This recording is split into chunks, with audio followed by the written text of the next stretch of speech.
Imagine being cornered by six strangers in broad daylight, while your daughter sobs because grown women are calling her unchristian, all because she won't bow to her manipulative grandmother.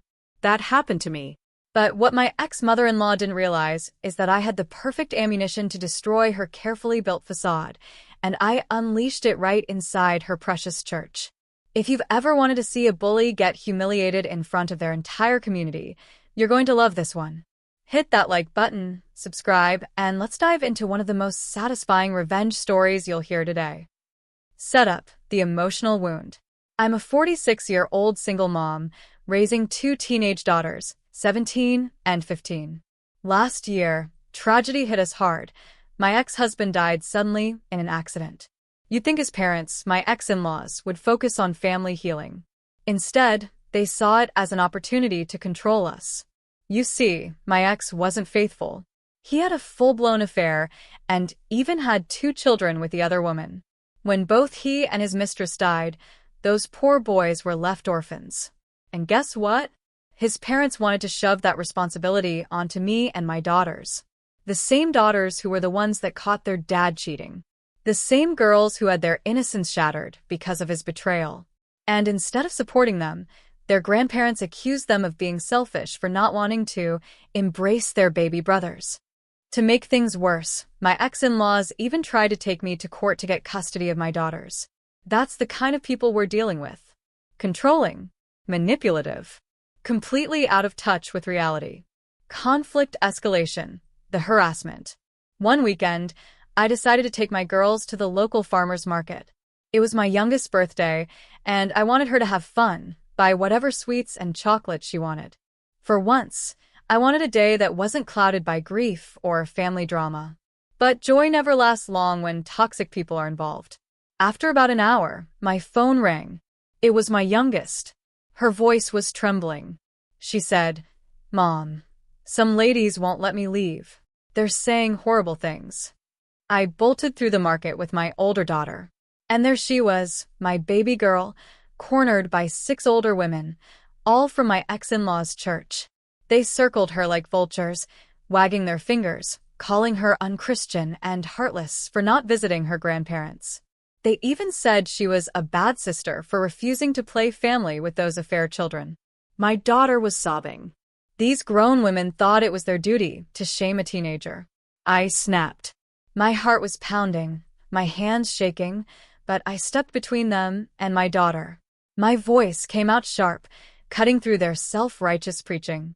"You do not speak to my child like that. Ever."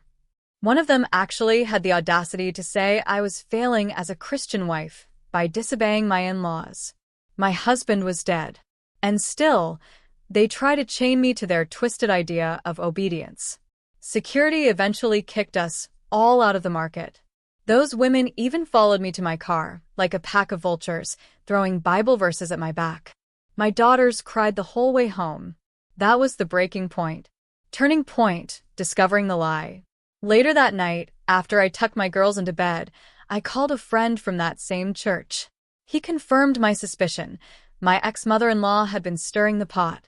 She had posted this massive sob story in the church's Facebook group, painting me and my daughters as cold, heartless monsters. According to her, we'd left her homeless and penniless, even though they inherited my ex's accounts and life insurance. She claimed we abandoned the orphaned boys. And here's the kicker. She lied about the affair. She told the church that the other woman was actually our surrogate. Yes, a surrogate. And that I rejected the babies because they were boys. It made my blood boil. Not only was she smearing me, she was twisting my daughter's trauma into some disgusting moral fable. But what she didn't count on. This church has one big weakness. They preach forgiveness, they preach community, but they have zero tolerance for cheating. None. And I had every shred of evidence of my husband's affair.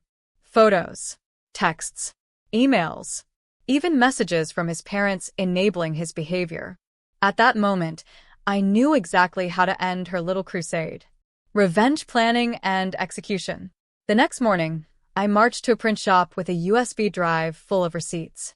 I paid extra for glossy, high-quality prints of everything, My ex and his mistress kissing in our living room, his love notes, his parents admitting they knew, and worst of all, the messages where they bullied my daughters. In one, they actually called my girls bastards and said their dad's death was their fault because they exposed the affair. That one was sent 2 days after the funeral. When I got home, I spent hours putting everything into neat little binders. I designed them to look exactly like the church's hymn packets. The next Sunday, I slipped them right onto the church's back table, the one where people grab their hymn books before service. And then I waited. Climactic revenge payoff, the fallout. The gossip mill exploded. By Monday, the church Facebook group was a battlefield. People were furious, not just at my ex, but at his parents for enabling him and for tormenting 2 grieving children.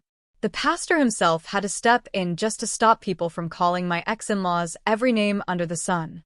But the damage was done. My ex-mother-in-law went from holy victim to social pariah almost overnight. The same church ladies who cornered my daughter? Suddenly, they weren't answering her calls. Eventually, my ex-in-laws were shamed into leaving the church entirely.